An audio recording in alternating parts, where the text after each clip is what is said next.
नमस्कार, आप देख रहे हैं द न्यूज खबरें आप तक।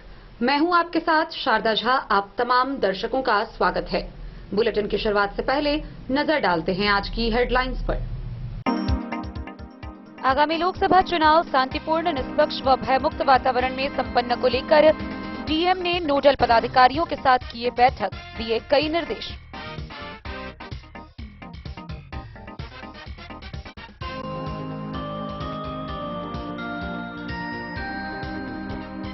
लौकी थाना क्षेत्र के एक नदी से अंधरामठ पुलिस ने अज्ञात महिला का शव किया बरामद।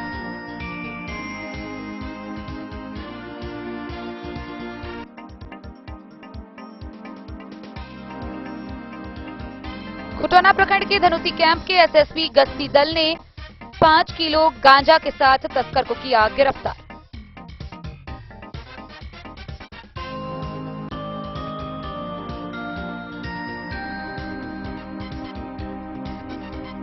भेजा थाना में पुलिस ने की छापेमारी, 3 शराब माफिया गिरफ्तार, नकली अंग्रेजी शराब बनाने का सामग्री बरामद।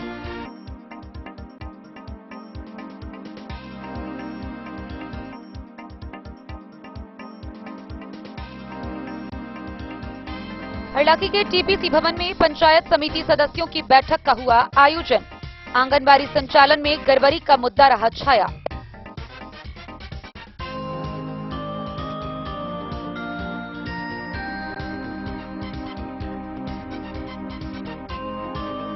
मधुबनी जिला के सभी अनुमंडलों में कृत्रिम हाथ पैर वितरण किए जाने हेतु भारत सरकार के अधीन शिविर का होगा आयोजन।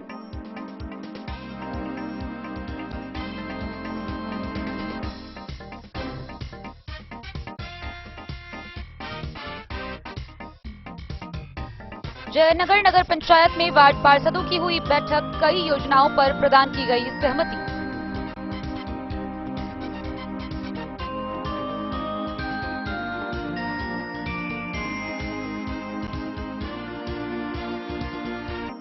खजौली प्रखंड के कन्हौली में अपशिष्ट प्रसंस्करण इकाई का हुआ उद्घाटन।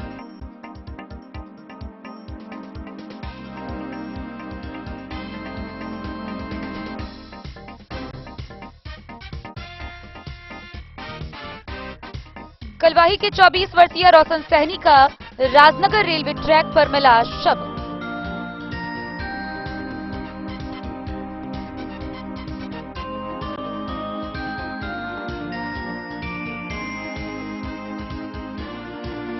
और अगलगी की घटना से सचेत रहने के लिए खुटौना अग्निशमन दस्ता ने गांवों में निकाली जागरूकता रैली।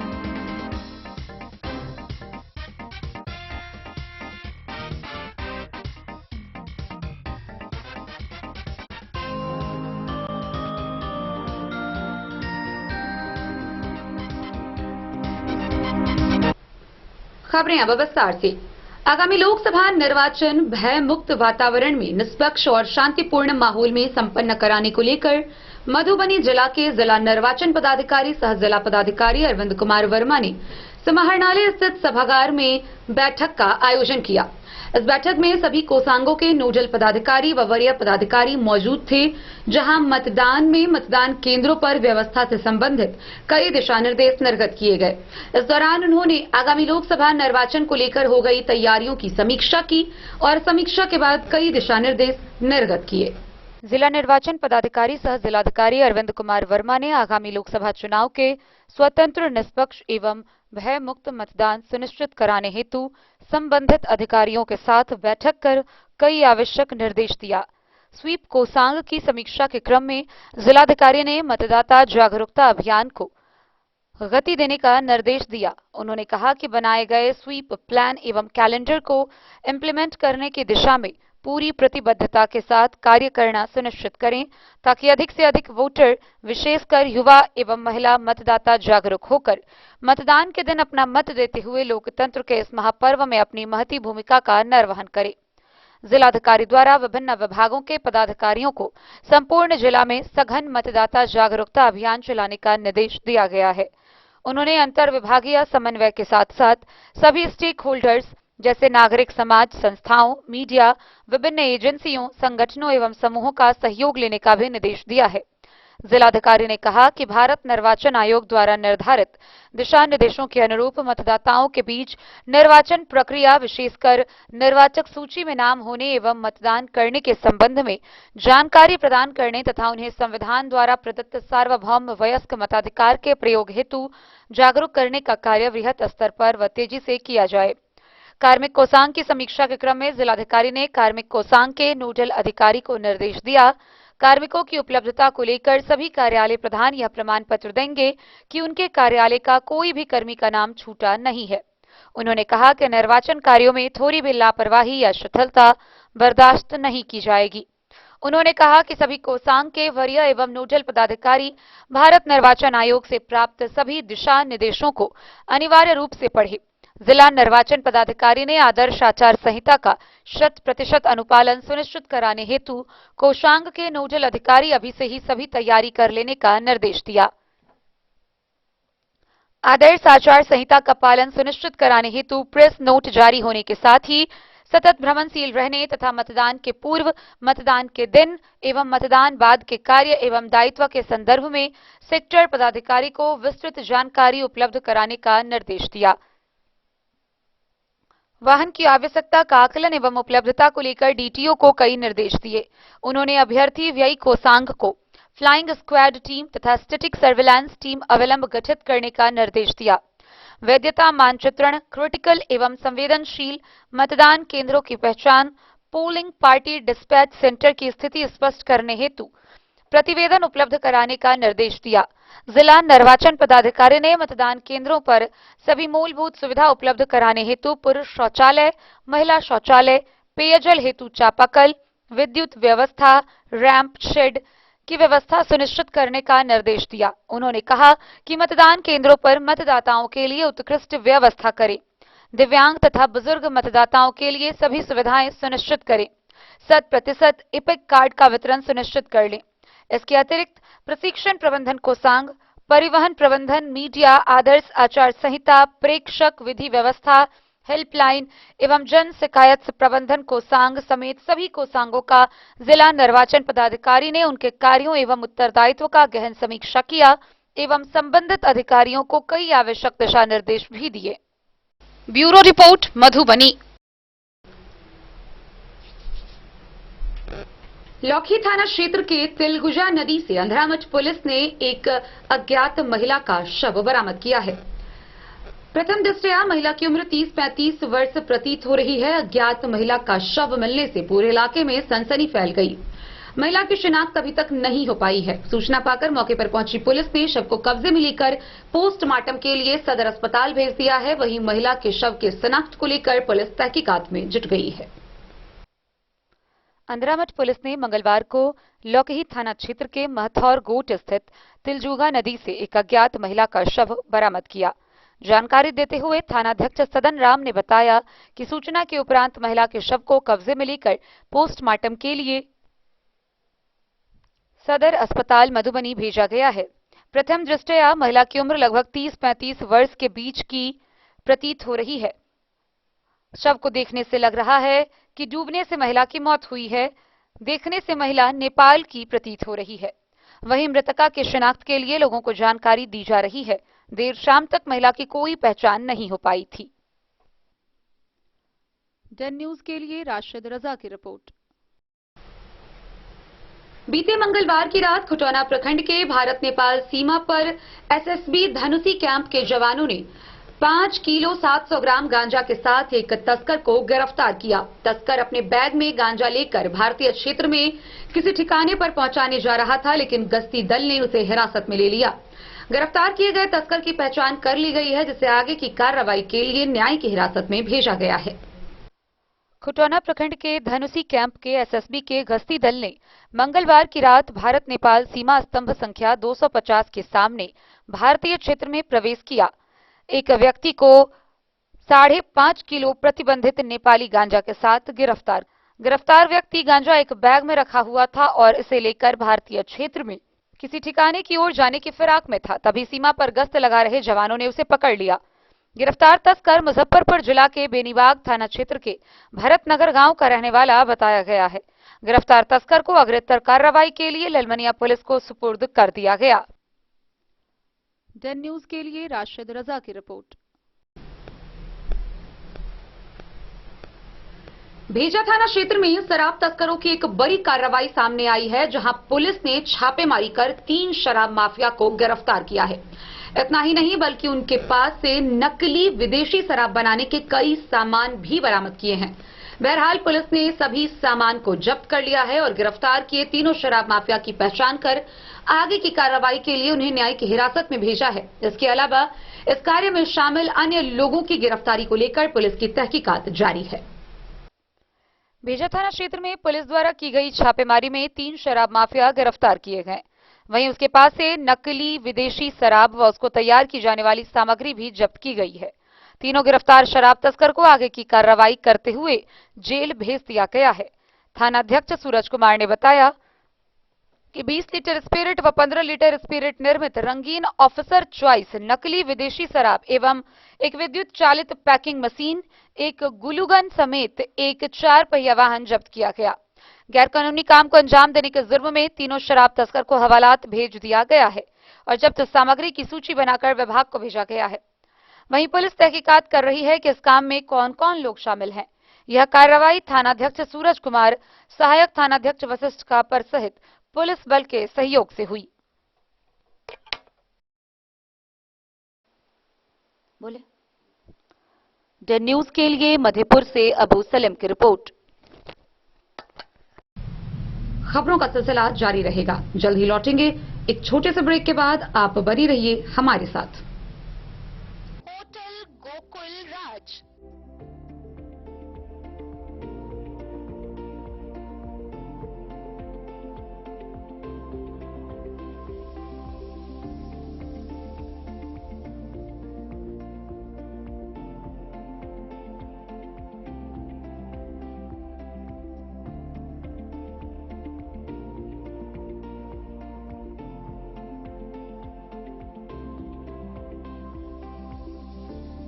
शहर के भीड़ भाड़ से दूर शांति और सुकून से भरे वातावरण में मधुबनी शहर के लहरियागंज वार्ड नंबर 1 में पूरे मिथिलांचल क्षेत्र का सबसे भव्य होटल होटल गोकुल राज 4 मंजिला इमारत की इस होटल में है 4 बड़े बड़े बैंकेट हॉल, रिंग सेरेमनी, शादी, मीटिंग या पार्टी, हर एक आयोजन के लिए अलग से हॉल की व्यवस्था, रेस्टोरेंट की व्यवस्था जहां एक से बढ़कर एक लजीज व्यंजनों का मिलेगा संगम और रहने का उचित प्रबंध, suite room, AC room, non AC room से सुसज्जित होटल जहां लिफ्ट की भी है व्यवस्था, पार्किंग का पूरा इंतजाम। तो आइए और जिंदगी में खुशियों से भरी यादें शामिल करिए। होटल गोकुल राज मधुबनी में आप लोगों का स्वागत है। होटल गोकुल राज, Lahariaganj ward number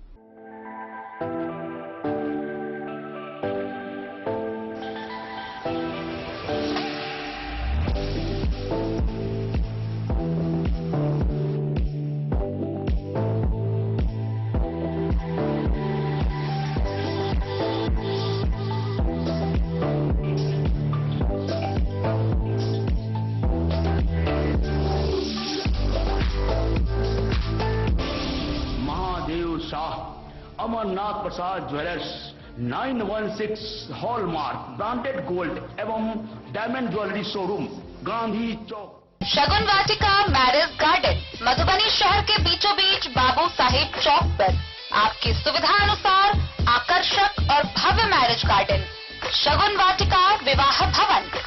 ring ceremony हो या हो शादी, छोटा बड़ा पारिवारिक समारोह हो या हो कोई उत्सव या पार्टी, शगुन वाटिका मैरिज गार्डन दे रहा है आपको सबसे बेहतरीन सेवा। बुकिंग के लिए संपर्क करें गणपति टेंट हाउस, पुराना LIC कैंपस, खादी भंडार, मधुबनी। संपर्क सूत्र 7903625254। विवेकानंद मिशन विद्यापीठ शिक्षा के क्षेत्र में एक नया आयाम अब छोटे बच्चों के लिए भी आधुनिक सुविधाओं के साथ उपलब्ध। विवेकानंद मिशन विद्यापीठ जूनियर जहां क्लास प्री नर्सरी से 5th स्टैंडर्ड तक के बच्चों का एडमिशन प्रारंभ है। अगर आप भी चाहते हैं अपने बच्चों का शिक्षा के क्षेत्र में बेहतर विकास, तो विवेकानंद मिशन विद्यापीठ जूनियर है आपके लिए तैयार। 2.5 से 10 वर्षों के बच्चों के लिए आपको मिलेगा आधुनिक सुविधाओं के साथ एक बेहतर शिक्षा का माहौल। सीबीएसई बेस्ड करिकुलम सिलेबस के साथ साथ स्टूडेंट्स होंगे art and craft, game and sports और कल्चरल एक्टिविटीज में अव्वल। इंग्लिश मीडियम के माहौल के बीच स्टूडेंट्स बनेंगे स्मार्ट, जहां किताबी ज्ञान के साथ साथ हर क्षेत्र में स्टूडेंट्स होंगे अवेयर। हॉबीज और इंटरेस्ट को मिलेगी प्राथमिकता।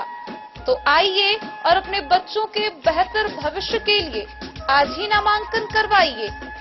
विवेकानंद मिशन विद्यापीठ जूनियर। हमारा पता है तिरहुत कॉलोनी, नगर परिषद, main road, ward number 21, Madhubani. Harlakhi प्रखंड के टीपीसी भवन में प्रखंड प्रमुख गोपाल दास की अध्यक्षता में पंचायत समिति की बैठक का आयोजन किया गया। यह बैठक तकरीबन 6 घंटे तक चला, जहां मुख्य रूप से विभिन्न क्षेत्रों के आंगनबाड़ी में अनियमितता का मुद्दा गरमाया रहा। हरलाखी प्रखंड के टीपीसी भवन में प्रखंड प्रमुख गोपाल दास की अध्यक्षता में पंचायत समिति की बैठक आयोजित की गई। बैठक की शुरुआत पूर्व के बैठक में पारित सभी बिंदुओं पर समीक्षा के साथ किया गया, जहां पूर्व में पारित कई बिंदुओं की अनदेखी को लेकर नाराजगी व्यक्त किया गया। फिर उप प्रमुख की कुर्सी का मुद्दा गरमाया। दरअसल उप प्रमुख के पद से उज्जवल कुमारी पहले ही इस्तीफा दे चुकी है। सदन का कहना था कि ऐसे में उप प्रमुख का चुनाव क्यों नहीं हो रहा है। हालांकि प्रमुख ने पहले ही साफ कर दिया गया है कि उनका इस्तीफा अभी तक स्वीकार नहीं किया गया है। फिर सदन में पूर्व प्रमुख राजेश कुमार पांडे ने आंगनबाड़ी केंद्र के बच्चों को दूध नहीं मिलने की सहित सेविकाओं को दी जा रही घटिया चूल्हे की बात रखी, जबकि मुखिया महेश साहू, यदुवीर साह व पंचायत समिति सदस्य जमुना प्रसाद ने केंद्र संचालित में भारी गड़बड़ी की बात कही। तदुपरांत सीडीपीओ ने सभी बिंदुओं पर जांच करने की बात कही। साथ ही सीडीपीओ ने सरकार के द्वारा संचालित योजनाओं के बारे में बताते हुए इसका लाभ दिलाने के लिए पंचायत के लोगों को जागरूक करने का अपील जनप्रतिनिधियों से किया। उसके बाद बैठक की कार्यवाही आगे बढ़ाते हुए सदन के माध्यम से जनप्रतिनिधियों के द्वारा शिक्षा, स्वास्थ्य, आपूर्ति, मनरेगा, बिजली, आवास, भूमि विवाद जैसे विभिन्न समस्या पर परिचर्चा की गई। साथ ही विभिन्न योजनाओं को सदन में पारित भी किया गया। इस दौरान करीब 6 घंटे तक विभिन्न मुद्दों पर गहमा गहमी के बाद सदन की कार्यवाही समाप्त हुई। 25 प्रोजेक्ट में है, वो है प्रधानमंत्री मातृ वंदन योजना, जिसमें हम पूरे भारत के 25 सबसे निम्नतम परियोजनाओं में से राखी भी है। इसमें काफी कोशिश हो रही है, बट इसमें हम लोग उपलब्धि नहीं कर पा रहे हैं। उसके पीछे का एकमात्र कारण है कि आरसीएच नंबर नहीं बन पा रहा है।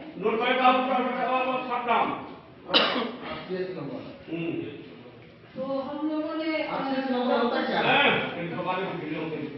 डॉक्टर साहब के साथ हम लोगों ने संयुक्त रूप से सभी एएनएम दीदियों के साथ बैठक किया था, क्योंकि वो एएनएम दीदियों को अनमोल ऐप पर जो भी सुई दी जाता है, कार्यक्रम होता है, उस ऐप के माध्यम से रजिस्टर्ड करना होता है लाभुकों को, तब उनका एक नंबर जनरेट होता है। तो पहले ये नहीं था और अब ये नया लॉन्च हुआ है, तो एएनएम दीदियों को बताया गया है, फिर वो अब करना शुरू कर रही है। लेकिन जो पुराने जितने भी फॉर्म्स हैं वो नहीं फुलफिल हो पाने के कारण जो पूरे इस वित्तीय वर्ष की उपलब्धि है वो थोड़ी सी हैम्पर हो गई है। दूसरी, ये सरकार के द्वारा इसी योजना में जो है लास्ट ईयर ऑडिट हुआ, जिसमें कुछ त्रुटियां थी। हरलाखी से संजय राउत की रिपोर्ट। भारत सरकार के अधीन मिनी रत्न सार्वजनिक उपक्रम भारतीय कृत्रिम अंग वितरण को लेकर कानपुर के द्वारा दिव्यांग जनों को चिन्हित कर निःशुल्क कृत्रिम अंग का वितरण किया जाना है। इसको लेकर मधुबनी जिला के सभी अनुमंडल में तिथिवार शिविर का आयोजन किया जाएगा। आइए हम आपको विस्तार से बताते हैं यह पूरी जानकारी।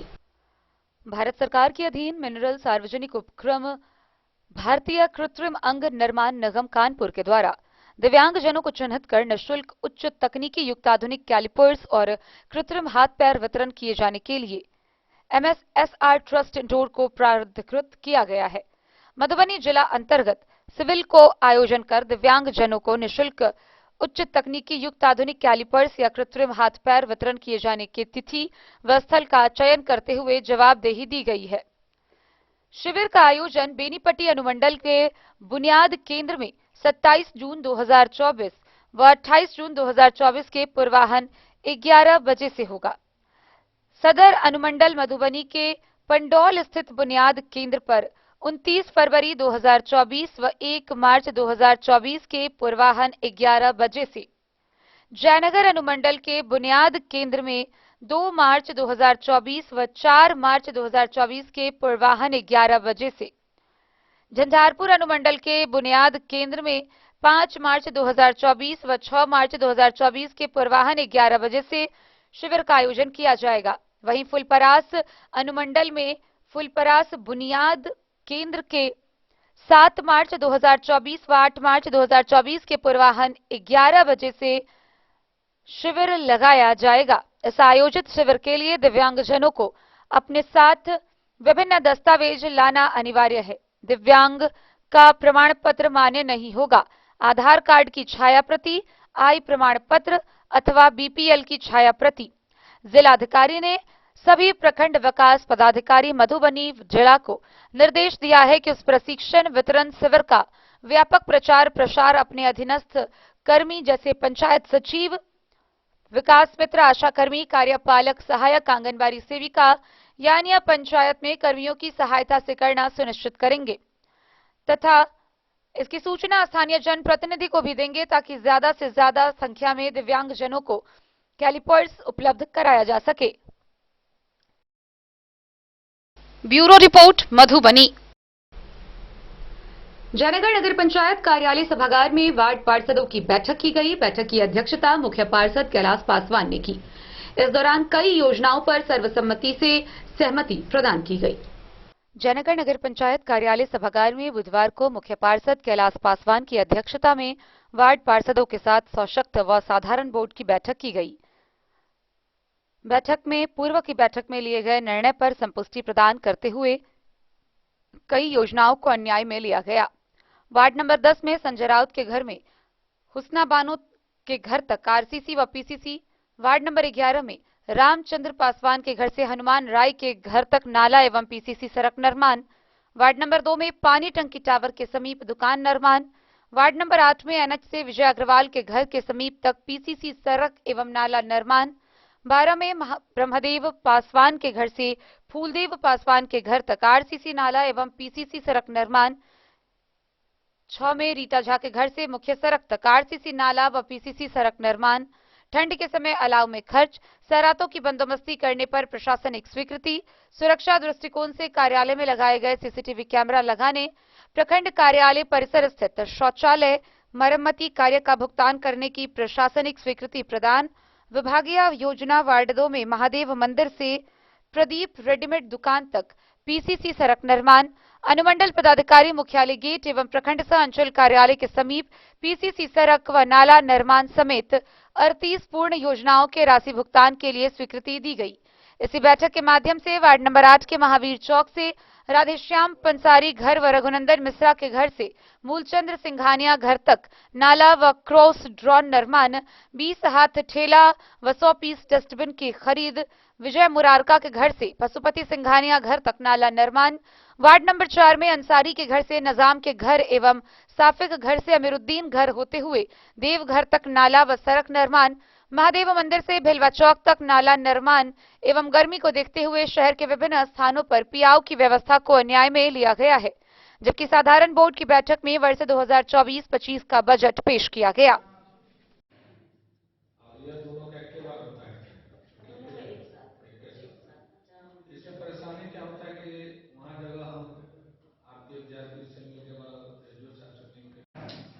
इसके बाद बिजली पर रिफाइन नहीं कर सकते हैं, उसको CO2 गैस से बुझाया जाता है। अभी हम लोग के टाउन में इलेक्ट्रिक शॉर्ट सर्किट और गैस सिलेंडर सबसे ज्यादा आग लगती है। गैस सिलेंडर जहाँ से भी आप परचेज लेते हैं या वेंडर से गैस सिलेंडर को सील तोड़ करके उसमें डेन न्यूज के लिए जयनगर से मोहम्मद अली की रिपोर्ट। खजौली प्रखंड के कन्हौली के वार्ड 8 में तरल अपशिष्ट ठोस प्रबंधन इकाई का उद्घाटन कार्यक्रम का आयोजन किया गया। इस दौरान अपशिष्ट प्रसंस्करण इकाई का उद्घाटन प्रखंड विकास पदाधिकारी समेत अन्य अधिकारियों ने संयुक्त रूप से किया। खजौली प्रखंड क्षेत्र के कन्हौली पंचायत के वार्ड 8 में बुधवार को ठोस तरल अपशिष्ट प्रबंधन इकाई अंतर्गत नवनिर्मित अपशिष्ट प्रसंस्करण इकाई के उद्घाटन समारोह का आयोजन किया गया। कार्यक्रम की अध्यक्षता मुखिया अर्जुन सिंह एवं मंच संचालन भाजपा पूर्वी मंडल अध्यक्ष राम प्रवेश सिंह ने की, जिसका उद्घाटन मुखिया अर्जुन सिंह, प्रमुख कुमारी ऊषा, बीडीओ लवली कुमारी, सीओ डेजी सिंह द्वारा संयुक्त रूप से फीता काटकर किया। मुखिया अर्जुन सिंह ने कहा कि नवनिर्माण कचरा घर का निर्माण होने से पंचायत स्वच्छ व सुंदर होगा। इसके लिए प्रत्येक वार्ड में सफाई कर्मचारी की बहाली हुई है, जो नियमित रूप से कचरा का उठाव कर नवनिर्मित कचरा को घर में रखेंगे। प्रमुख कुमारी ऊषा ने कहा कि प्रशिक्षित कर्मी सूखा व गीला कचरा का संग्रहण करेंगे।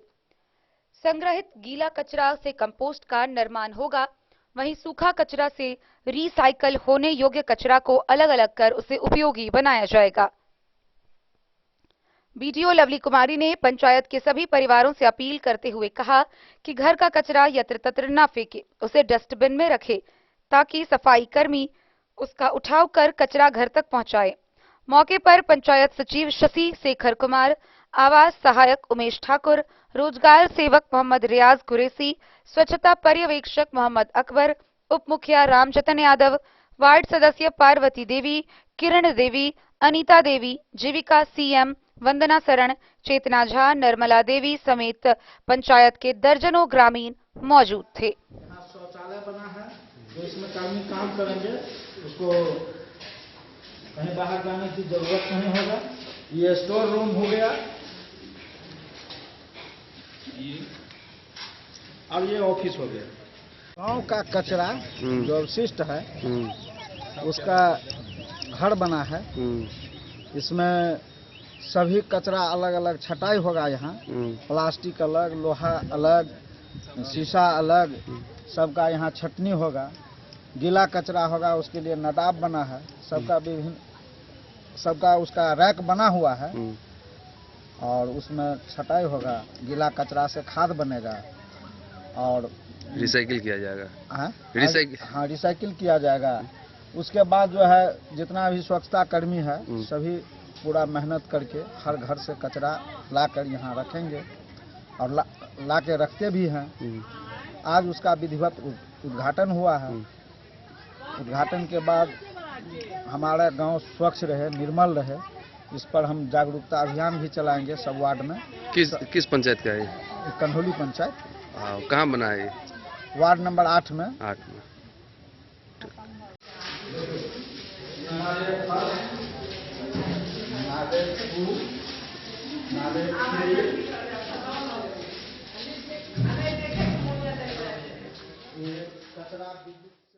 खजौली से सुधांशु ठाकुर की रिपोर्ट।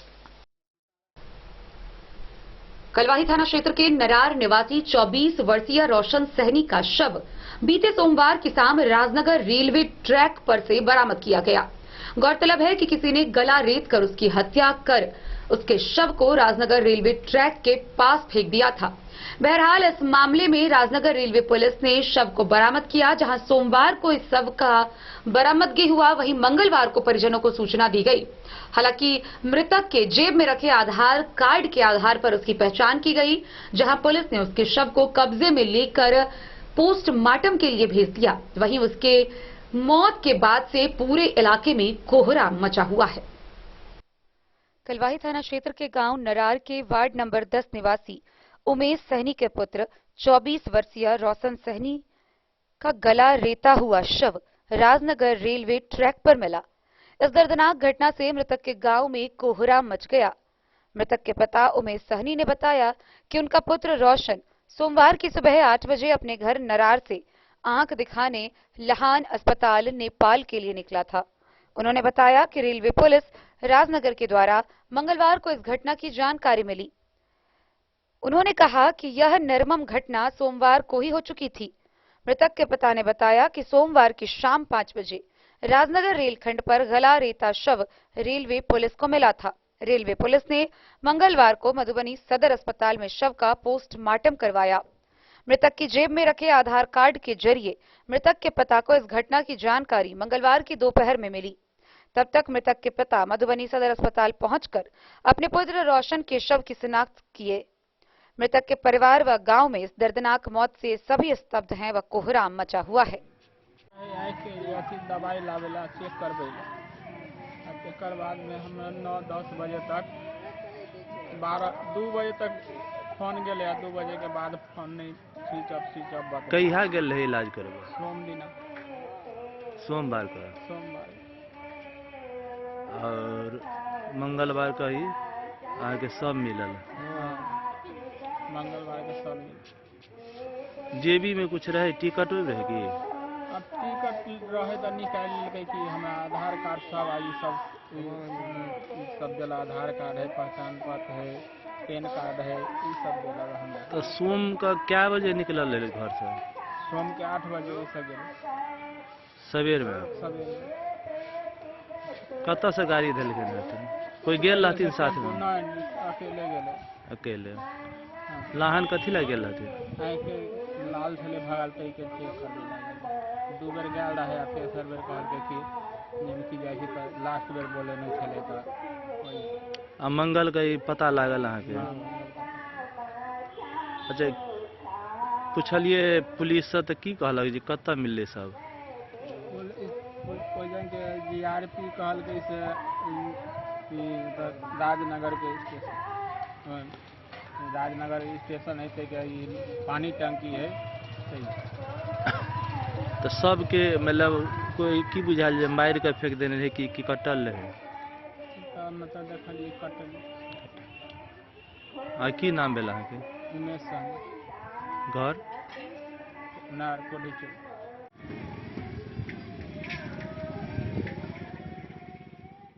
कलवाही से सरमोद लाल दास की रिपोर्ट। खुटौना के अग्निशमन दस्ते के द्वारा जागरूकता रैली का आयोजन किया गया। मंगलवार को निकाली गई खुटौना के अग्निशमन दस्ते द्वारा इस जागरूकता रैली में विशेष रूप से आग से हुई घटनाओं यानी कि आगजनी से बचने और आगजनी के बाद हुई घटना के बचाव के उपाय को लेकर लोगों को जागरूक किया गया। आग लगने की घटना के प्रति लोगों को सचेत रहने के लिए स्थानीय अग्निशमन दस्ते के द्वारा मंगलवार को जागरूकता रैली निकाली गई। दस्ते में शामिल अग्निशमन कर्मियों ने खुटौना से लौकहा थाना क्षेत्र के ब्रह्मोत्तरा गांव तक रैली निकाली। रैली में शामिल दस्ते के कर्मियों ने खुटौना, पहाड़ी टोल तथा ब्रह्मोत्तरा गांवों में मार्च निकालकर चूल्हा, अलाव व बिजली जलाने के क्रम में असावधानी के कारण घरों में लगने वाली आग के प्रति लोगों को सचेत किया और उनसे सावधानी बरतने के अलावा आग लग जाने की स्थिति में पानी, मिट्टी व बालू से आग को काबू करने के तरीके बताएं। लोगों को अपने घरों में बाल्टियों व घरों में पानी संग्रहित कर रखने तथा आग लगने की स्थिति में उसे बुझाने के तरीके बताएं। आग लगने की स्थिति में अग्निशमन केंद्र को सूचित करने के लिए भी कहा गया और सुरक्षा पोस्टर भी वितरण किया गया।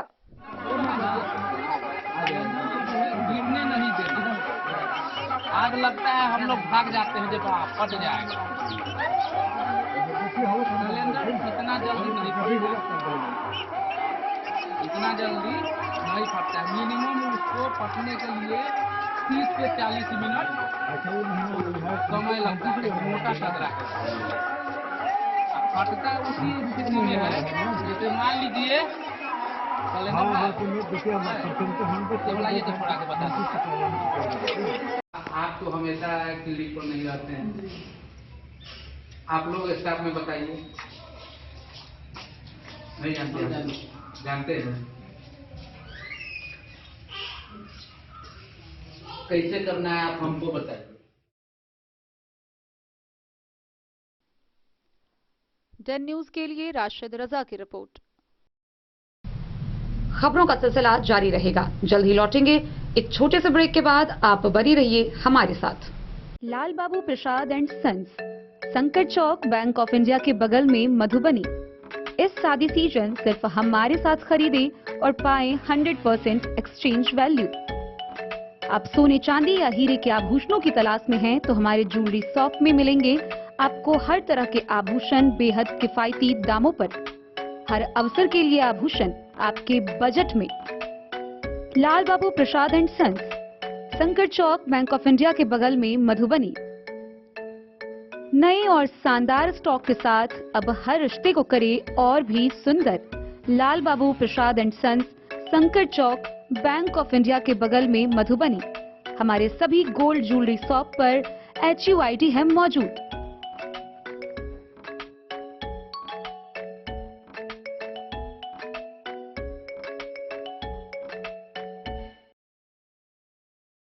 ज्वेलरी हाउस स्वर्णश्री, सोने की शुद्धता मापने वाला यंत्र कैरेटोमीटर यहाँ उपलब्ध है, क्योंकि सोने की शुद्धता और आपके विश्वास के साथ कोई समझौता नहीं। रत्न, सोना व चांदी के हर तरह के आभूषणों के लिए एक बार अवश्य आएं। लाइट वेट व बेहतरीन कारीगरी वाले गहनों का अनूठा संगम। आपका भरोसा ही है हमारी पूंजी। बिना किसी मिलावट व पूरी शुद्धता के साथ हॉलमार्क गहने आपको देना हमारा परम कर्तव्य। तो देर किस बात की, अपने मनपसंद गहनों की खरीदारी के लिए आज ही आए। पता याद रखें, ज्वेलरी हाउस स्वर्णश्री, बड़ा बाजार, मधुबनी। ट्रेंड के इस जमाने में क्या आप भी चाहते हैं स्टाइलिश और फैशनेबल कपड़े? क्या आप अपने लुक को अपग्रेड करना चाहते हैं? अगर हाँ, तो आज ही आए Bombay fashion readymade sari showroom. हमारे पास पुरुषों, महिलाओं और बच्चों के लिए है नए से नए फैशन ट्रेंड में कपड़े और एक्सेसरीज का लार्ज कलेक्शन। आपके बजट और हर अवसर के लिए खास। चाहे काम के लिए हो नए आउटफिट की तलाश, या पार्टी के लिए ड्रेस, या किसी खास अवसर के लिए सूट, सलवार और साड़ी, हमारे पास है हर एक ब्रांड। क्रिम्सन क्लब, मुफ्ती, टर्टल और किलर के SIS स्टोर्स। इसके अलावा रेमंड, स्पार्की, जॉकी, लक्ष्मीपति, मान्यवर, ब्लैकबेरी, नवाब पार्कर जैसे बड़े ब्रांड।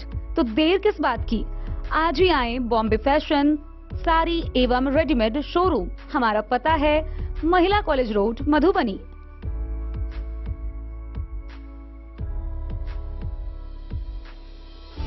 अगर है आपको सोने चांदी या हीरे के आभूषणों की तलाश तो आज ही आए लाल बाबू ज्वेलर्स, महिला कॉलेज रोड, मधुबनी।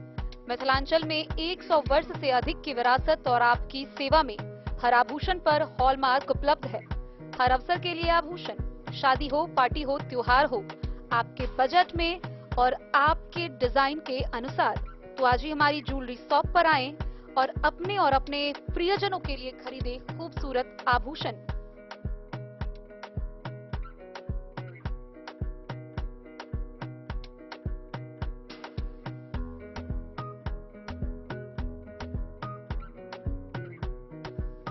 हार, चूड़ियां, अंगूठियां, झुमके, मंगलसूत्र और बहुत कुछ है शामिल, वो भी किफायती दामों में।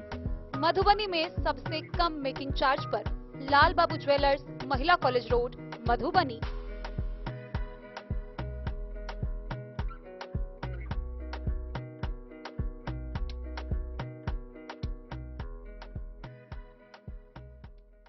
बिस्फी विधानसभा के महिला राजद कार्यकर्ता सम्मेलन सह सम्मान समारोह का आयोजन प्रखंड के नाहस खंगरेठा में किया गया। इस दौरान राजद की सैकड़ों महिला नेत्री व कार्यकर्ता उपस्थित हुई। सम्मेलन की अध्यक्षता प्रखंड अध्यक्ष रुचि यादव ने की। इस दौरान मुख्य रूप से आगामी 3 मार्च को पटना में राजद की प्रस्तावित रैली में महिलाओं की भागीदारी विशेष रूप से सुनिश्चित करने को लेकर चर्चा की गई। बिस्फी विधानसभा राजद महिला कार्यकर्ता सम्मेलन सह सम्मान समारोह प्रखंड क्षेत्र के नाहस खंगरेठा के +2 उच्च विद्यालय में संपन्न हुआ। प्रखंड अध्यक्ष रुचि यादव की अध्यक्षता में सम्मेलन में महिला संगठन को मजबूत करने पटना में 3 मार्च को राजद की रैली में महिलाओं की बिस्फी से भागीदारी को लेकर चर्चा की गई। सम्मेलन को संबोधित करते हुए राजद महिला प्रकोष्ठ के प्रदेश अध्यक्ष ऋतु जायसवाल ने कहा कि बिहार विधानसभा के नेता प्रतिपक्ष तेजस्वी प्रसाद यादव के जन विश्वास रैली में महिलाओं का जबरदस्त रुझान राजद की ओर देखने को मिला है। महिलाओं में इतनी शक्ति है कि वह खुद ही सरकार बना सकती हैं, सरकार बदल सकती हैं। प्रदेश अध्यक्ष ने कहा कि तेजस्वी यादव ने 17 महीने के शासन में 5 लाख बेरोजगारों को सरकारी नौकरी दी है। रितु जायसवाल ने महिलाओं को ऐसे जनप्रतिनिधियों को चुनने का आह्वान किया जो धर्म के नाम पर भेदभाव नहीं करता हो। सम्मेलन को युवा राजद प्रदेश महासचिव आसिफ अहमद, जिला अध्यक्ष रेणु देवी, मंजू देवी, चंद्रावती, वीना, ललिता, विभा, गायत्री समेत कई लोगों ने संबोधित किया। इस अवसर पर प्रखंड की सभी 28 पंचायतों के महिला अध्यक्षों को सम्मानित किया गया। मंच संचालन जिला अध्यक्ष रेणु देवी ने किया। मौके पर राजद प्रखंड जयराम यादव, मोहन यादव, विजय वियोगी समेत अन्य लोग मौजूद थे। बताती है कि आपके दिल में उमंग है, आपके दिल में उत्साह है, इस दिए को जलाते रहिए। कैसे मुख्यमंत्री बन करके आएंगे तेजस्वी प्रसाद यादव जी, और जिस तरीके से इंडिया गठबंधन, अगर आप लोकसभा की बात करें तो शुरुआत से ही जिस तरह से अपने वादों पे हमेशा कायम रह करके पूरे देश को कांग्रेस के समय से लेकर के जहां तक कहां से कहां तक पहुंचाने का काम किया। कई ऐसी त्रासदी, कई ऐसे मौके आए जहां पर देश को, चाहे वो कई ऐसी बीमारियां आई जिससे देश को निकलने का काम किया गया। लेकिन आज लोग ब्रांडिंग की राजनीति करते हैं, ऐसी ब्रांडिंग की राजनीति करते हैं कि पहले भी पोलियो जैसी बीमारी और तमाम तरह की बीमारी आई, 2 बूंद जिंदगी का दिया गया, अभी ऐसा होता तो बोलता 2 बूंद मोदी का। ये सिर्फ ब्रांडिंग की राजनीति करने वाले ये भाजपा के लोग हैं, झूठे, मतलब जिसको वादा पूरा नहीं करना है वैसे चीजें ये लोग धर्म के आड़ में राजनीति करते हैं। लेकिन जनता बिहार की और देश की समझ चुकी है कि उनका मसला क्या है, उनकी दिक्कतें क्या है। मुझे लगता है कि वो नहीं बटेंगी इस बार, और अपनी जरूरतें जो उनके हैं उसके नाम पर वो वोट करेंगे। 2024 में क्या रहेगा? 2024 में क्या रहेगा? जनता अगर अपनी चीजों को समझे, अपनी दिक्कतों को अच्छी तरह से समझे और भटकाव में नहीं आए, उन्हें लगे कि कौन झूठ की राजनीति कर रहा है, कौन सच्चाई की राजनीति कर रहा है, कौन धर्म के आड़ में प्रपंच फैला करके लोगों को ठगने का काम कर रहा है, और कौन रोजगार की बात कर रहा है, कौन महंगाई कम करने की बात कर रहा है, कौन जनता को राहत देने की बात कर रहा है। तो मुझे लगता है कि जनता अगर इस चीज को जिस दिन समझ जाएगी, एक खाता भी समझ लीजिए कि भाजपा का नहीं, और सब झूठे साबित हुए। उनके पास मुंह नहीं है कि किस मुंह से जा करके उनके एमपी और विधायक जो है वो जनता के बीच में जाकर के वोट मांगेंगे। ये उनका मुंह नहीं रह गया, चेहरा नहीं रह गया। ऐसे में वो धर्म को सामने लाते हैं, धर्म को आगे करते हैं, और धर्म राजनीति में अगर जब धर्म का प्रवेश होता है तो वो राजनीति का सबसे गिरा हुआ स्तर होता है। लोग वोट डालते हैं तो अपने खुशहाली के लिए डालते हैं, रोजगार के लिए डालते हैं, महंगाई से छुटकारा पाने के लिए डालते हैं, बीमार हो तो सही। बिस्फी से सत्यनारायण यादव की रिपोर्ट। मधुबनी जिला कांग्रेस कार्यालय में महिला जनसंवाद का आयोजन किया गया, जिसकी अध्यक्षता मधुबनी जिला अध्यक्ष आभा पांडे ने की। इस दौरान प्रदेश महिला अध्यक्ष सरबत जहां पहुंची, जहां कांग्रेस कार्यकर्ताओं ने पाग व शॉल से उनका सम्मान किया। इस मौके पर उन्होंने उपस्थित सभी महिला कार्यकर्ताओं को संबोधित किया। बुधवार को जिला कांग्रेस कार्यालय में जिला महिला कांग्रेस की अध्यक्ष आभा पांडे की अध्यक्षता में महिला जनसंवाद स्थापित किया गया, जिसमें सबसे पहले महिला प्रदेश अध्यक्ष सरबत जहां को मिथिला परिधान शॉल माला से सम्मानित किया गया। इस अवसर पर उन्होंने कार्यकर्ताओं को संबोधित करते हुए कहा कि देश की आधी आबादी को अपने हक और न्याय के लिए आगे आकर संघर्ष करना होगा। उन्होंने बताया है कि नेता राहुल गांधी 6200 किलोमीटर की न्याय यात्रा पर निकल चुके हैं, ताकि देशवासियों को आर्थिक, सामाजिक और राजनीतिक अन्याय के विरुद्ध न्याय का हक मिल सके। प्रदेश महिला कांग्रेस की अध्यक्ष सरबत जहां ने आधी आबादी से कहा कि आगामी लोकसभा चुनाव में वोट का चोट देकर इस नफरती और महिला विरोधी सरकार को उखाड़ फेंकने का वक्त आ गया है।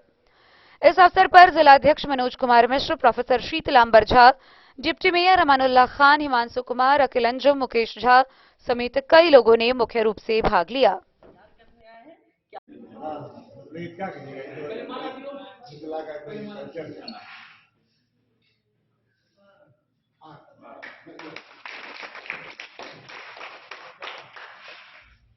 हमारे प्रिय नेता राहुल गांधी जी 6700 किलोमीटर न्याय आश्वासन लेकर निकले हैं। उसमें युवाओं के लिए न्याय है, किसान के लिए न्याय है, और बेरोजगारों के लिए न्याय है, और एक नारी न्याय है। महिला कांग्रेस अध्यक्ष होने के नाते मेरा भी कर्तव्य है, और ऊपर से मेरी ऑल इंडिया महिला कांग्रेस की जो अध्यक्षा है अलका लांबा जी, उनका दिशा निर्देश है कि हम आकर के हर जिले बूथ हमारे बाद हमारी जिला अध्यक्षा ब्लॉक जाएंगी, ब्लॉक अध्यक्षा बूथ जाएंगे, सब नारियों को, महिलाओं को उनकी प्रॉब्लम्स का जो सॉल्यूशन है उसके बारे में बात करें। हम राहुल गांधी जी के साथ पैदल चल नहीं सकते 6,700 किलोमीटर, लेकिन उनका जो संदेश है उस संदेश को हम नीचे तक ले जाकर के जाए, बूथ स्तर तक लेके जाए। जिस तरह से महिलाओं के न्याय की बात होती है तो सबसे पहले महंगाई आता है। महंगाई से सबसे ज्यादा इफेक्टेड कौन है? तो महिलाएं हैं, क्योंकि वो घर चलाती हैं और महिलाओं से ज्यादा बेहतर इकोनॉमिस्ट कोई नहीं होता कि उतने से पैसे में वो घर भी चलाती हैं, बचत भी करती हैं, जो कभी घर में अगर बुरे वक्त आ जाते हैं, कोई बीमार हो जाता है तो उससे उसकी मदद भी होती है। लेकिन आज नौबत ये आ गई हुई है कि जो 50 साल 60 साल में दाल की कीमत 40 से लेकर के 60 रुपए तक के बीच में हुआ करता था, आज 200 के पार है। सिलेंडर 400 रुपये हुआ करता था, 400 450 रुपये। बीजेपी की जो नेत्रियां हैं जो आज बड़े पदों पे हैं, तो वो आकर के सड़क पे बैठ जाती थी कि कांग्रेस पार्टी महंगाई से जुझा रही है महिलाओं को। आज करीब 950 1250 रुपये सिलेंडर मिल रहा है। इसी तरह से दूध के लिए आ जाइए, जो बच्चों की ग़िज़ा मानी जाती है, 30 से 40 रुपये 50 रुपये लीटर, आज क्या 60 रुपये 70 रुपये लीटर दूध मिल रहा है। मधुबनी से फिरोज आलम की रिपोर्ट। बीते कई दिनों से मधुबनी नगर के जेएमडीपीएल महिला महाविद्यालय में अराजकता की स्थिति उत्पन्न होने की खबरें सामने आ रही थी और आखिरकार छात्राओं ने तंग आकर अपनी ज्वलंत मांगों को लेकर कॉलेज परिसर में धरना प्रदर्शन किया। इतना ही नहीं, छात्राओं ने अपनी मांगों को लेकर कॉलेज परिसर के साथ साथ महिला कॉलेज रोड को भी घंटों जाम रखकर धरना प्रदर्शन किया। इस दौरान मधुबनी प्रशासन को पहुंचना पड़ा और महिला कॉलेज के प्रभारी प्रधानाध्यापक अताउर रहमान और मधुबनी नगर थाना प्रभारी सत्येंद्र कुमार के आश्वासन के बाद छात्र छात्राओं ने इस धरना प्रदर्शन को समाप्त किया। गौरतलब हो कि महिला कॉलेज में छात्र छात्राओं ने कॉलेज प्रशासन पर कई गंभीर आरोप लगाए हैं। उनका कहना है कि अगर पूर्व के कैलेंडर को देखा जाए तो पहले महिला कॉलेज की छात्राएं हर एक इवेंट में पार्टिसिपेट करती थी, चाहे वह स्पोर्ट्स से जुड़ा इवेंट हो या फिर यूथ फेस्टिवल हो, लेकिन अब छात्राओं को किसी भी प्रकार के किसी भी आयोजन में भागीदारी नहीं लेने दी जाती है। इसके अलावा छात्राओं ने एनएसपी के मुद्दा को भी जोर से उठाया। उन्होंने कहा कि प्रधानाध्यापिका की लापरवाही के कारण अब महिला कॉलेज की छात्राएं 4 साल तक स्कॉलरशिप की सुविधा से वंचित हो गई हैं, जिस पर छात्र छात्राओं और उनके अभिभावकों का आक्रोश सबसे ज्यादा है। आइए हम आपको विस्तार से दिखाते हैं ये पूरी खबर।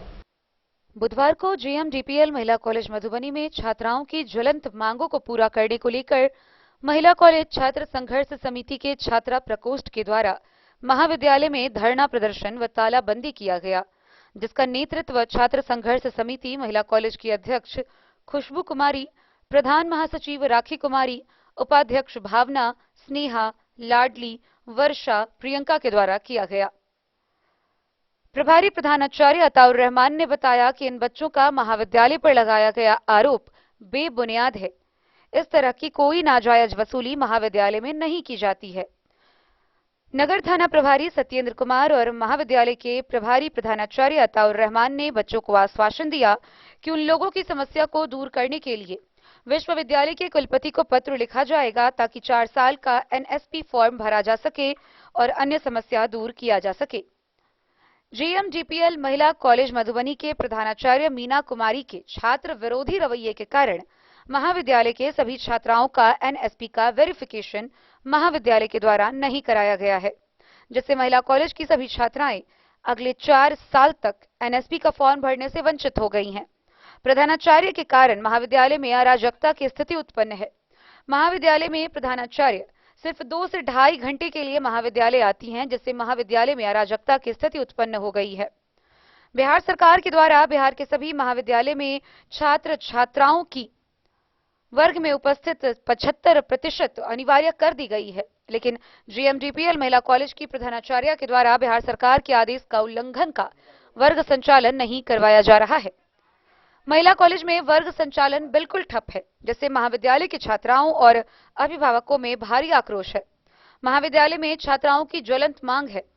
महाविद्यालय द्वारा सभी छात्राओं का एनएससी वेरिफिकेशन नहीं करवाया गया है, जिससे महाविद्यालय में नामांकित सभी छात्राएं अगले 4 साल तक एनएससी का फॉर्म नहीं भर पाएंगी। जिससे सरकार के द्वारा मिलने वाली स्कॉलरशिप से अगले 4 साल तक महिला कॉलेज मधुबनी की सभी छात्राएं वंचित हो गई हैं। इसलिए सभी छात्राओं का एनएसपी का वेरिफिकेशन महाविद्यालय द्वारा अविलंब करवाया जाए। सभी वर्गों का वर्ग संचालन नियमित रूप से कराया जाए। महाविद्यालय के काउंटर पर नाजायज तरीके से छात्राओं से वसूली पर रोक लगाई जाए। सभी काउंटर पर काउंटर सहायकों के द्वारा जबरन छात्राओं से पैसे लिए जाते हैं। बिना नाजायज तरीके से पैसे लिए बिना काउंटर पर कोई काम नहीं होता है।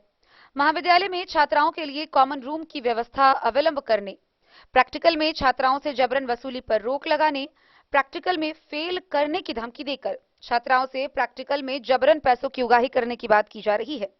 महाविद्यालय में क्लासरूम का घोर अभाव है, इसलिए क्लासरूम की व्यवस्था अविलंब करने, शिक्षकों के खाली पदों को भरने, विश्वविद्यालय को अविलंब इस बात के लिए पत्राचार करने, शौचालय की व्यवस्था करने, सीबीसीएस के पाठ्यक्रम में सेमिनार क्विज की व्यवस्था करने, महाविद्यालय में छात्राओं के लिए पत्र पत्रिका की व्यवस्था करने, महाविद्यालय प्रशासन के द्वारा महिला कॉलेज मधुबनी में स्पोर्ट्स में चयनित छात्राओं को स्पोर्ट्स खेलने के लिए विश्वविद्यालय भेजने, विश्वविद्यालय कैलेंडर अनुसार पूर्व में हर एक साल महिला कॉलेज से स्पोर्ट्स खिलाड़ी विश्वविद्यालय खेलने हेतु जाती रही, लेकिन अब यह पूरी तरह से ठप है। महाविद्यालय में खेल सामग्री की व्यवस्था करने, वाटर कूलर को ठीक करवाने, क्योंकि महाविद्यालय में पेयजल की भी घोर कमी है। छात्राओं को ऑनलाइन सूचना की व्यवस्था करने व कॉलेज की वेबसाइट को अपडेट करने संबंधित कई मांग शामिल हैं। सभी छात्राओं के द्वारा महाविद्यालय में प्रदर्शन के बाद महिला कॉलेज रोड को लगभग 2 घंटे जाम कर सभी छात्राएं धरना पर बैठ गईं। जिला प्रशासन से वार्ता के उपरांत आंदोलन को समाप्त किया गया। जिला प्रशासन के द्वारा सभी छात्राओं को आश्वासन दिया गया कि पूरा मामला जिला प्रशासन के द्वारा विश्वविद्यालय कुलपति दरभंगा को पत्र लिखा जाएगा। यदि सभी मांगों को अविलंब पूरा नहीं किया गया तो जेएमडीपीएल महिला कॉलेज छात्र संघर्ष समिति की छात्रा प्रकोष्ठ के द्वारा महाविद्यालय में चरणबद्ध तरीके से आंदोलन किया जाएगा, जिसकी सारी जवाबदेही महाविद्यालय प्रशासन की होगी।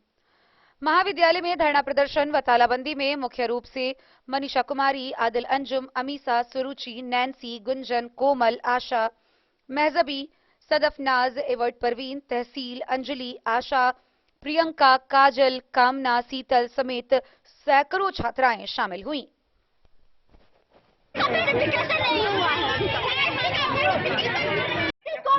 वो तो प्राइवेट में पढ़ाती, उनके पास पैसा है, हम लोग के पास पैसा नहीं है, हम लोग प्राइवेट से हम लोग का इतना। सुनिए, एक मिनट एक एक करके बोलिए ना, एक एक करके बोलिएगा तो सारी बात आएगा।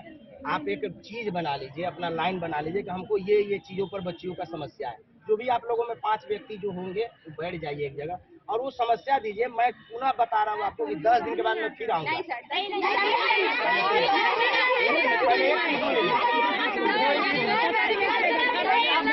क्या तो पहले आप बोलिए ना, तो हमको पहले सुन लीजिए। सब विद्यार्थी बोल रहे कि हमको प्रिंसिपल मैम दूसरी चाहिए, ये प्रिंसिपल मैम नहीं चाहिए, तो क्या आप कर दीजिएगा? पहले बात सुनिए। 1 घंटा के लिए वो कॉलेज आती है, 1 घंटा के लिए पता चलेगा। आप कुछ बोल यही मांग है हमारा। यहाँ पे काउंटर पे कोई भी काम करता है तो इन पैसों का नहीं होता है। हम लोग इतनी दूर से 22-23 किलोमीटर आते हैं यहाँ हमारी भावनाओं को समझे, लेकिन यहाँ ऐसा हो रहा है मेहनत और हमारी भावनाओं के साथ खेल रही है। एनएससी वेरिफिकेशन नहीं कर रही, जिसकी वजह से हमारा एनएससी वेरिफिकेशन पेंडिंग में पड़ा हुआ है, जिसकी वजह से हमारा एनएससी वेरिफिकेशन 4 साल तक नहीं होता। क्यों? वो पैसा अपने बाप के घर से भरती है, जो पैसा जो एनएससी वेरिफिकेशन नहीं कर रही है। क्या समस्या? कौन सी मैडम है उनके विषय में बता रहे हैं बुलाने के लिए? क्या कौन सी मैडम है, क्या नाम है उनका? क्या नाम है मैडम?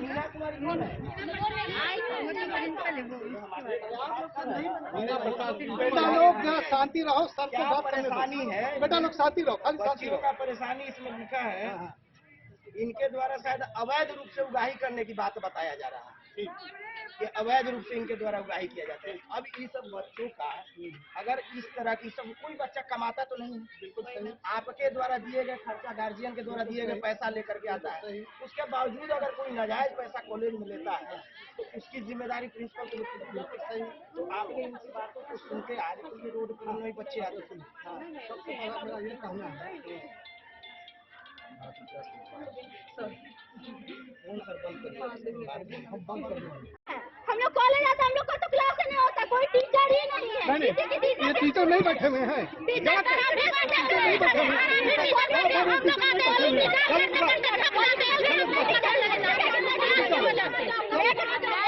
इकोनॉमिक्स के टीचर बैठे हुए हैं, कॉमर्स के टीचर, हिंदी के टीचर।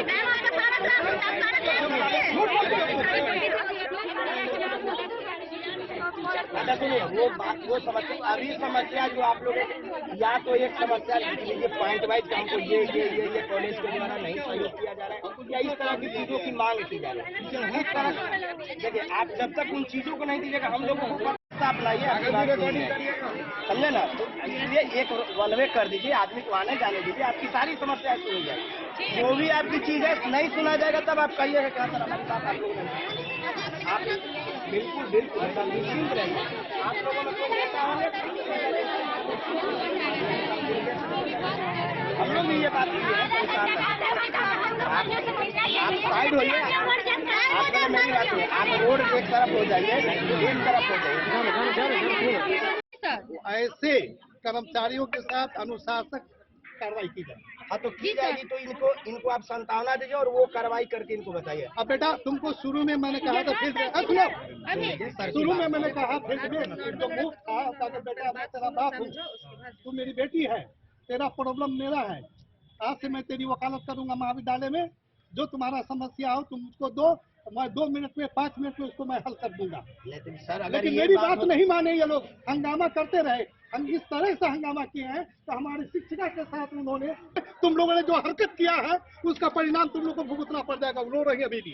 देखिए आप क्लासरूम में घुस के शिक्षिका को बेइज्जत कीजिएगा, बच्चों को बेइज्जत कीजिएगा, हक जानने किसी के साथ बदतमीजी करने का आपका अधिकार। अभी तक इसके आंख में आंसू है। मैं बता रहा हूँ, अगर उनके द्वारा कार्रवाई हो जाएगा। बच्चों नोच नाच किया है आप लोगों ने, आपके जैसे वो भी महिला है, आपको समझना चाहिए। टीचर को आप टीचर नहीं समझे हैं, वो भी आपकी तरह है। आपका था प्रधानाचार्य से कोई गिरबान, आप कॉमर्स डिपार्टमेंट घुस करके डॉक्टर श्वेता मैम के साथ बदतमीजी किया आपने, जो उस वक्त रो रही है बैठ करके मेरे सामने। ऐसा कुछ नहीं किया गया है सर। और रही बात तो अगर मान करके चलिए, हम टीचर को गुरु मानते हैं, लेकिन मैम यहाँ तक हम लोग कह देते हैं सर, यहाँ तक हम लोग बहुत मुश्किल से पहुँच नहीं देते हैं, पहुँचने देते हैं, हम प्रिंसिपल से मिलेंगे, कोई टीचर से जी सर आते हैं, यहाँ से अगर कोई भी काम करवाते हैं, यहाँ से तुम्हारा सिग्नेचर है इसमें, सिग्नेचर है, तुमसे बात सब दे रहे हैं, सिग्नेचर की क्या बात है, अब देखिए आपके सामने रखा हुआ है। बच्चों को धमकाते हैं, नहीं धमकाते नहीं। आपके अभी बात का पता चला क्या बच्चों को धमका रहे हैं? आप अभी तक बोल रहे हैं तो बाद में कैसे करते होइएगा? अभी आप बोल रहे हैं, अभी जब बच्चों को, अभी आपके द्वारा बच्चों को धमकाया जा रहा है, एकदम धमकाया जाएगा। आप बोले रोल नंबर 2, आप बच्चों को रोल नंबर मांग के धमका रहे हैं तो बाद में कैसे रवैया करते होइएगा? नहीं, आपके आवाजों से नहीं पता चल रहा। ये मेरी बेटी है, आपकी बेटी है, ठीक है। अभी आपके आवाजों से ये पता चल रहा है कि आप बच्चों को धमकाते हैं। आपके आवाजों से पता चला कि बच्चों को धमकाते हैं। प्रैक्टिकल का भी पैसा लिया जाता है यहाँ पे। जब अभी आप इस तरह से व्यवहार कर रहे हो तो बाद में क्या करिएगा? लड़कियों की समस्या, लड़कियों की जो समस्या वो सुनिए। एग्जाम का फॉर्म भरा रहा था, लास्ट डेट था सैटरडे को बैंक बंद रहता है, उस दिन हम लोग का काम नहीं होने वाला था, 500 बच्चों का फॉर्म नहीं भराया था चालान की वजह से। उस दिन मैम क्या बोले थी, अब नहीं होगा, वो तो छात्र संघर्ष समिति की वजह से आज हम लोग एग्जाम दिए हैं, और एग्जाम नहीं तो नहीं होता। बेटा कभी पोर्टल बंद हो जाता है, कभी पोर्टल खुलता है। हम लोग प्रिंसिपल का कल तक नहीं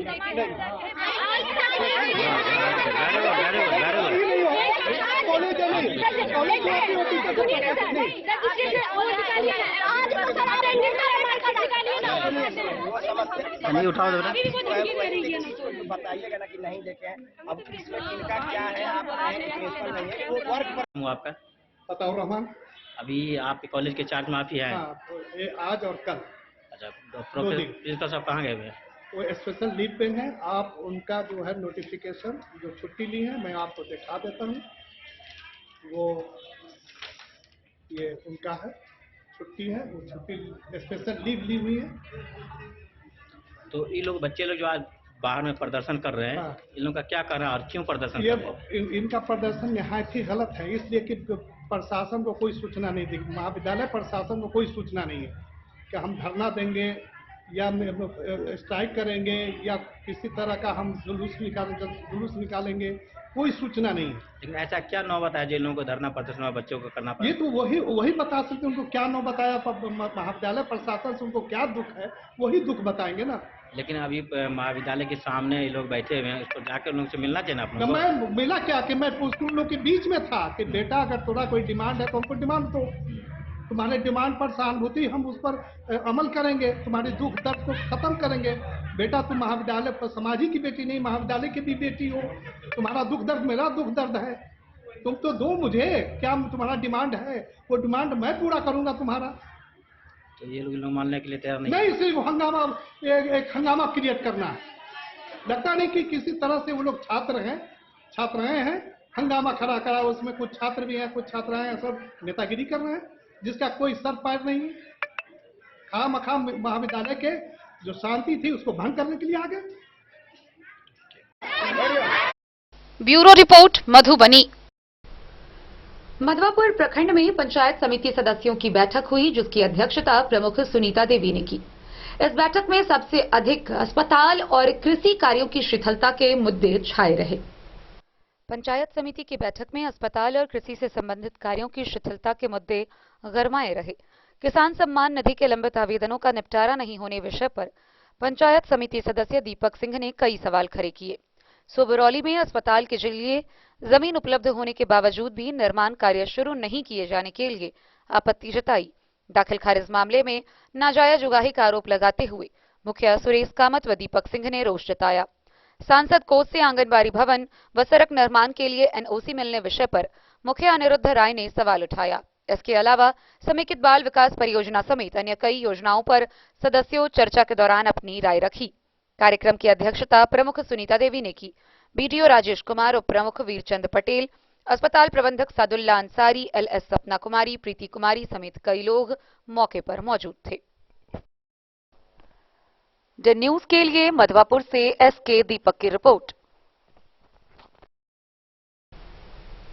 मधुबनी जिला के सभी राशन कार्ड धारकों को अब आयुष्मान व आरोग्य योजना के तहत 5 लाख तक के इलाज की सुविधा फ्री मिलेगी। गौरतलब हो कि जिनके पास राशन कार्ड है और अगर उनका नाम प्रधानमंत्री जन आरोग्य योजना में नहीं जुड़ा हुआ है तो उनके लिए भी खुशखबरी है। अब उनका नाम मुख्यमंत्री जन आरोग्य योजना में जोड़ा जाएगा और इसके तहत उन्हें 5 लाख तक के इलाज की सुविधा मुफ्त मिलेगी। यह कार्य पीडीएस दुकानों के जिम्मे दिया गया है। इसको लेकर मधुबनी के सदर अनुमंडल पदाधिकारी अश्विनी कुमार ने विस्तार से जानकारी साझा की। जिला के वैसे राशन कार्डधारी जिनका नाम प्रधानमंत्री जन आरोग्य योजना के लाभार्थी सूची में नहीं है, उनके लिए खुशखबरी है। प्रधानमंत्री जन आरोग्य योजना के तर्ज पर ही जिले में अब मुख्यमंत्री जन आरोग्य योजना शुरू होने जा रही है। इसके तहत प्रधानमंत्री जन आरोग्य योजना से वंचित राशन कार्ड धारकों को इस योजना से जोड़ा जाएगा। प्रधानमंत्री जन आरोग्य योजना के तर्ज पर ही 2013 खाद्य सुरक्षा अधिनियम के तहत राशन कार्ड धारियों को इसका लाभ मिल सकेगा। किसी कारणवश जो राशन कार्ड प्रधानमंत्री जन आरोग्य योजना का लाभ नहीं ले सके, उन लोगों को मुख्यमंत्री जन आरोग्य योजना का लाभ मुहैया कराया जाएगा। आगामी 2 मार्च से मधुबनी जिला अंतर्गत सभी पीडीएस पर सभी राशन कार्डधारी परिवारों को 5 लाख रुपए तक का मुफ्त इलाज की सुविधा उपलब्ध कराने के लिए राशन कार्डधारी परिवार के सभी सदस्यों का आयुष्मान कार्ड बनाया जाना है। इस विशेष अभियान के दौरान 100% राशन कार्डधारी परिवारों के सदस्यों का आयुष्मान कार्ड बनाया जाना है। जिला अंतर्गत सभी पीडीएस एफपीएस पर कॉमन सर्विस सेंटर के वीएलई ऑपरेटर को टैग किया जा रहा है। कार्ड बनाने के लिए सरकार के स्तर से सीएससी संचालकों को जिम्मा दिया गया है। जन वितरण प्रणाली विक्रेता के यहाँ कैंप लगेगा और वहां वंचित लोग आएंगे और सीएससी संचालक आयुष्मान कार्ड बनाएंगे। आयुष्मान कार्ड धारक व्यक्ति साल में 5 लाख खर्च तक इलाज फ्री में करवा सकता है। पीएम आयुष्मान योजना की सूची में अगर किसी का नाम नहीं होगा तो उस राशन कार्ड धारी का सीएम आरोग्य योजना के तहत कार्ड बनेगा। जैसा पहले आप लोग को पता होगा कि आयुष्मान कार्ड जिन जिन लाभार्थियों का था उन्हें प्राइवेट हॉस्पिटल्स में भी एक लिमिट तक स्वास्थ्य की सुविधाएं कैशलेस मिलती थी। तो उसमें से बहुत सारे लाभुक वैसे छूट गए थे जो कि निडी थे और वो उनकी जो पॉकेट से अलाउ नहीं करते थे बड़े खर्च को। तो छूटे हुए सभी वैसे लाभुक जिनका कि राशन कार्ड है लेकिन आयुष्मान कार्ड में उनका नाम नहीं है तो वो मुख्यमंत्री आरोग्य योजना का लाभ ले सकते हैं। जस्ट जैसे पहले आयुष्मान कार्ड बनता है उसी कार्ड की तर्ज पे मुख्यमंत्री आरोग्य कार्ड बनेगा और सारी सुविधाएं कमोबेश वही रहेगी। तो इससे जो छूटे हुए लाभार्थी थे उनको फायदा होगा और जो गरीब लोग हैं जिनके घर में एक लोग बीमार हो जाते हैं तो उनके लिए बहुत बड़ी राहत होगी। तो सर ये 2 मार्च से सभी राशन कार्डों पर कैंप लगा करके इसका कार्ड बनाने हॉस्पिटल्स में जो आयुष्मान का एक योजना चल रहा है वही सब टीम रहेगी और प्रत्येक पंचायतों में या ब्लॉक्स में या फिर राशन कार्ड से टैग करके जो जिला मुख्यालय है वहाँ पे भी हम लोग हर जगह पे कैंप लगवाएंगे। अभी तो ये योजना आई है उसका क्रियान्वयन किस प्रकार से हम लोग करा सकते हैं उसका हम लोग अभी तैयारी कर रहे हैं। जल्द ही हम लोग हर जगह पे कैंप लगवाएंगे। मधुबनी से फिरोज आलम की रिपोर्ट। बीते रविवार को मधुबनी शहर के गोकुलवली मंदिर परिसर में बैठक का आयोजन किया गया। इस बैठक के दौरान विशेष रूप से यह जानकारी दी गई कि आगामी 11 मार्च से 19 मार्च तक 57वां वार्षिक श्री राम कथा का आयोजन किया जाएगा, जिसके लिए कथावाचक अयोध्या धाम से आ रहे हैं। गौरतलब हो कि इस कथा आयोजन को लेकर तैयारियां शुरू कर दी गई है। मधुबनी के गोकुलवली मंदिर के प्रांगण में 57वां वार्षिक श्री राम कथा ज्ञान 11 मार्च, हवनात्मक महायज्ञ 19 मार्च तक होने जा रहा है। उससे निमित्त एक बैठक का आयोजन महंत बाबा विमल शरण महाराज की देखरेख में विष्णु राउत की अध्यक्षता में किया गया। इस मौके पर बैठक में मौजूद सदस्यों ने बताया कि श्री राम कथा के सरस प्रवक्ता स्वामी नरेंद्राचार्य महाराज अयोध्या धाम से आ रहे हैं। उन्होंने यह भी जानकारी देते हुए बताया कि मन की व्यथा को दूर करने में संतों का सदुपदेश ही अमूल्य जीवन निधि है। घोर कलिकाल में आसुरी वृत्ति का विनाशक संतों की रहनी को अपने जीवन में करनी के रूप में उतारना ही पर्याप्त साधन है। इस बैठक में अध्यक्ष विष्णु कुमार राउत, महंत विमल शरण दास, सचिव साकेत महासेठ, मनोज कुमार मुन्ना, सत्यनारायण, करुणेश चंद्र ठाकुर, हरिलाल प्रसाद समेत कई लोग उपस्थित थे। साल की भांति इस साल जो है 57वां वार्षिक श्री राम कथा ज्ञान एवं हवनात्मक महायज्ञ जो हो रहा है, जो इस समाज के लिए, हिंदू धर्म के लिए और ये मधुबनी जिला वासियों के लिए ये गौरव का बात है। अनेक साल के भांति इस बार भी श्री सीताराम महायज्ञ का तैयारी चल रहा है। हम लोग अभी बैठे हैं यज्ञ को सफल बनाने के लिए। हमारे कमिटी सब दिन से यज्ञ में सब कोई सम्मिलित रहता है, सब कोई अपन अपन भूमिका निभाएंगे। और यज्ञ को इसलिए होता है, संसार को कल्याण के लिए होता है, विश्व कल्याण के लिए यज्ञ होता है। यज्ञ में इसमें तो ये बात नहीं रहता भेदभाव की कोई फन्ने के कल्याण हो तो सबको कल्याण होगा। एक वर्ष की भांति इस वर्ष भी मिथिला के धरती मधुबनी शहर के तिलक चौक स्थित गोकुलवली आश्रम मंदिर के प्रांगण में बाबा विमल शरण जो मंदिर के महंत हैं और जो श्री राम कथा महायज्ञ 11 मार्च से लेकर 19 मार्च तक होगा, उसी के तहत आज बैठक की गई है। हमारे अध्यक्ष विष्णु कुमार राउत जी, सचिव श्री साकेत महासेठ जी। गोकुलवली आश्रम तिलक चौक पर ये 57वां वार्षिक राम कथा एवं हवनात्मक यज्ञ इस बार होने जा रहा है और यह यज्ञ 11 मार्च से लेकर के 19 मार्च तक का आयोजन किया जा रहा है, जिसमें इस तोरण द्वार और पंडाल भव्य जो है सो इस पे कथा वाचक अयोध्या से आ रहे हैं। अयोध्या से श्री नरेंद्र जी, स्वामी नरेंद्राचार्य जी महाराज जो अयोध्या के हैं, वो यहाँ पधार रहे हैं। उनका प्रवचन होगा डेली 4 बजे संध्या से रात्रि तक और इस यज्ञ में होम भी होगा। और इसमें यही आग्रह है कि सब लोग हर साल की भांति जो सहयोग करते आए हैं और इस तरह से सब लोग सहयोग करेंगे। और माता बहन से भी आग्रह है कि 11 मार्च से लेकर के 19 मार्च के बीच में आप लोग डेली इस यज्ञ में आवेंगे और यहाँ का विचार हमारे स्वामी जी का सुनेंगे। यही हमको कहना है। Bureau report Madhubani. तो आज की इस बुलेटिन में फिलहाल इतना ही। कल फिर हाजिर होंगे नई खबरों के साथ। तब तक दीजिए पूरी टीम को इजाजत और मधुबनी की हर छोटी बड़ी खबरों के लिए देखते रहिए DEN न्यूज, खबरें आप तक। नमस्कार।